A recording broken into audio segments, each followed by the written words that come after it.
Hello friends, हम start करते हैं। आज एक क्वेश्चन से स्टार्ट करेंगे। उस क्वेश्चन के बेसिस पे हम आपको सेटिस्फाई करने की कोशिश करेंगे। ठीक है ना बेटा? हम सारी टेस्ट को वेरीफाई करेंगे।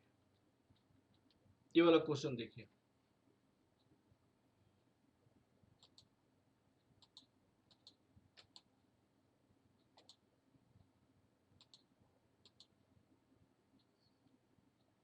जो आपकी बुक की है, हमारी कोई भी क्वेश्चंस में आपको यहाँ पे बेस ईयर दिया हुआ है, तो इसको आप मान लीजिए P0 मान लीजिए। इसको Q0 मान लीजिए। यहाँ पे आप क्या मान लीजिए, यहाँ पे आप P1 मान लीजिए, करंट ईयर का है, और Q1 मान लीजिए।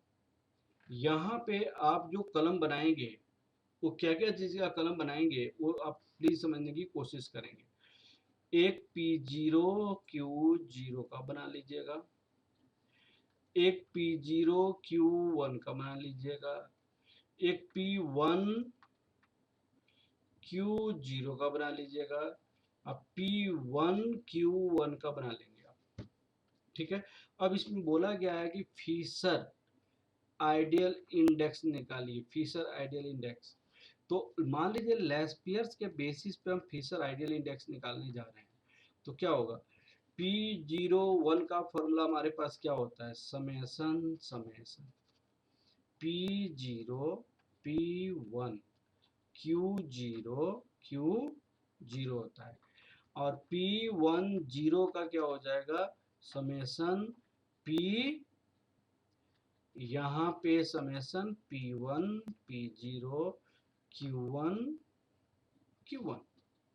अब फिशर आइडियल का मतलब क्या हो जाता है, P01 इंटू P10। अब आप यहाँ पे निकालिए, आप क्या ज्योमेट्रिक मीन हो जाएगा, ज्योमेट्रिक मीन। अब P0 Q0 इसको कीजिएगा तो आप क्या हो जाएगा, 12 हो जाएगा। इसको कीजिएगा तो 20 हो जाएगा। इसको कीजिएगा तो 14 हो जाएगा। ये करेंगे तो आपका 6 हो जाएगा।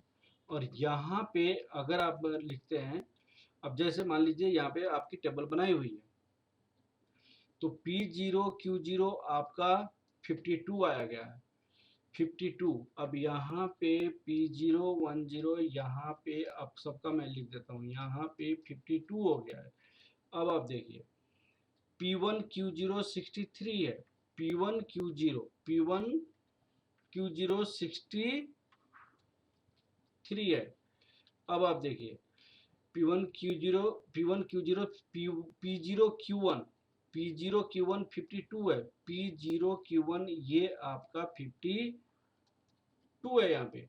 अब P1 Q1 यहाँ पे कितने, P1 Q1 आपको 59 है, यहाँ पे 59 ऑलरेडी निकला हुआ है। अब यहाँ पे जब आप रखेंगे तो क्या हो जाएगा, आपको ये वाली चीजें। अब यहाँ पे वैल्यूज को पुट कीजिए, P1 Q0 P1 Q0 यहाँ पे 63 divide by P0 Q0 52 into into into करने पे क्या हो जाएगा, यहाँ पे इसको, तो यहाँ पे आपको हो जाएगा P1 Q1 P1 Q1 आपके पास कितना हो जाएगा, P1 Q1 59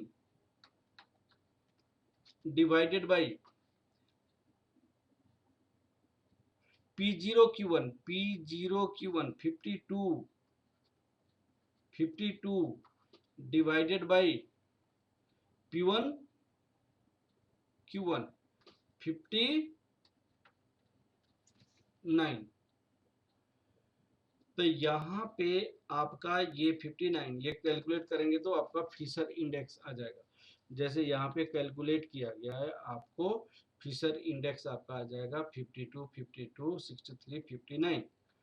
तो ये कैलकुलेशन के बाद आपको ये 100 से मल्टीप्लाई करेंगे तो ये आ जाएगा 63 59 63 59 52 52।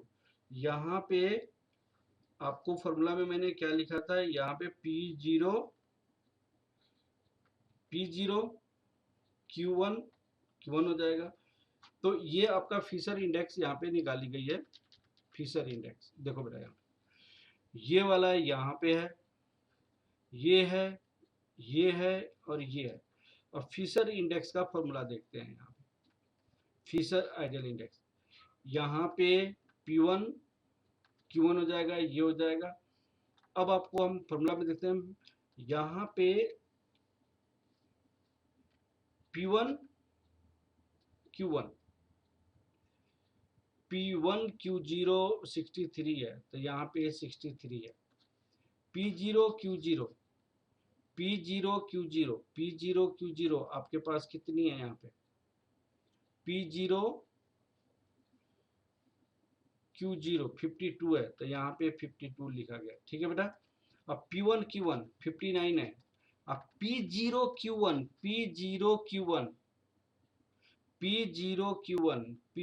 Q1 आपके पास कितनी है यहाँ पे, P0 Q1 यहाँ पे 52 है, 52 है, तो 52 है, यहाँ पे 52 लिखेंगे। ठीक है ना बेटा। तो वहां पे हो सकता है मुझे देखने में कोई मिस्टेक हो गया होगा। अब आपको ये करेंगे तो इतना आ जाएगा। टाइम रिवर्सल टेस्ट में टाइम को अगर उल्टा कर दीजिए, फिशर इंडेक्स में ही P01 और P10 ले लीजिए, P01 और P10, तो उस केस में ये P01 का है और P10 में ले लीजिएगा, P10 में। तो P10 में लेंगे तो ये क्या सेटिस्फाई करेगा, ये इतना हो जाएगा, ये इतना हो जाएगा, ये 1 हो जाएगा। ठीक है ना। Time reversal test. Factor reversal test में क्या होता है, फैक्टर रिवर्सल टेस्ट में यहाँ पे P01 आपने किया, प्राइस इंडेक्स किया है, तो यहाँ क्वांटिटी इंडेक्स कर दीजिए सेम, ये क्वांटिटी इंडेक्स कर दीजिए, क्वांटिटी इंडेक्स, प्राइस इंडेक्स और क्वांटिटी इंडेक्स। यहाँ पे फिशर में क्या होता है, पैसेज और लेस्पियर्स को मल्टीप्लाई कर दिया जाता है, पैसेज और लेस्पियर्स को मल्टीप्लाई कर दिया जाता है। ठीक है ना। तो ये जो मैंने फॉर्मूला लिखा था यहाँ पे, ये दोनों लेस्पियर्स का था, यहाँ पे पैसेज का भी फॉर्मूला लिखना पड़ा, पैसेज का। तो पैसेज की आपको क्या हो जाएगा, P01 यहाँ पे आपको जो आएगा वो आपको P, यहाँ पे फिशर में P01 दोनों का, लेस्पियर्स का, पैसेज का लिखा जाता है। मैं फिर से आपको समझाता हूँ, थोड़ा आपको देखिएगा। यहाँ पे लेस्पियर्स के बेसिस पे P01 को क्या लिखेंगे, समेसन, यहाँ पे समेसन P0 इंटू लेस्पियर्स के बेसिस पे आपको बेस ईयर वेट होता है, बेस ईयर का वेट होता है, तो Q0 यहाँ पे Q0 हो जाएगा। पैसेज के बेसिस पे समेसन, यहाँ पे समेसन P, यहाँ पे 01 करेंगे तो आपको 0 हो जाएगा, यहाँ पे P1 हो जाएगा। लेकिन करंट वेट होता है, करंट का वेट, तो करंट का वेट होता है, तो करंट आपको क्या है, Q1, यहाँ पे Q1 हो जाएगा।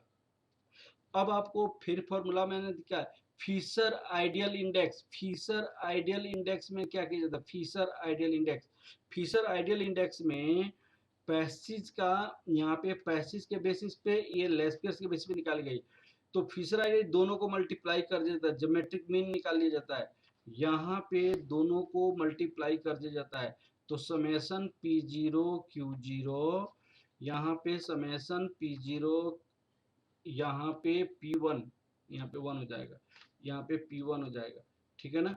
अब Q0 इंटू यहाँ पे क्या हो जाएगा, summation P1 Q1 summation P0 Q1 हो जाएगा। अब इसको देखिएगा क्या हो जाएगा यहाँ पे, P1Q0, P1Q0 कितना है 63 है, P0Q0 52 है, P1Q1 59 है, और ये आपको P0Q1 ये भी 52 है। तो ये आपको आ जाएगा, और वह है आपको कौन सा, Fisher ideal index, Fisher ideal index, Fisher ideal index आपका, ठीक है ना। अब सुनिएगा, यहाँ पे फिशर आइडियल इंडेक्स मैंने जो निकाला, ये हमारा लेस्पियस के बेसिस पे लिए, ये वाला गलत था हमारे पास। फिशर आइडियल इंडेक्स जो निकला ये है, ये जो निकला है, ठीक है ना बेटा। अब आप देखो यहाँ, अब टाइम रिवर्सल टेस्ट क्या कहता है, time reversal test, time reversal test अगर मान लिया जाए P01 और P10 को निकालिए लेस्पियस के बेसिस पे फिशर इंडेक्स का, ठीक है। तो आप क्या कीजिएगा, यहाँ पे लेस्पियस को निकालिएगा, फिर पैसिस को निकालिएगा, फिर लेस्पियस को निकालिएगा, फिर पैसिस को निकालिएगा, फिर मल्टीप्लाई कीजिएगा तो वो 1 आएगा, 1 आ जाएगा।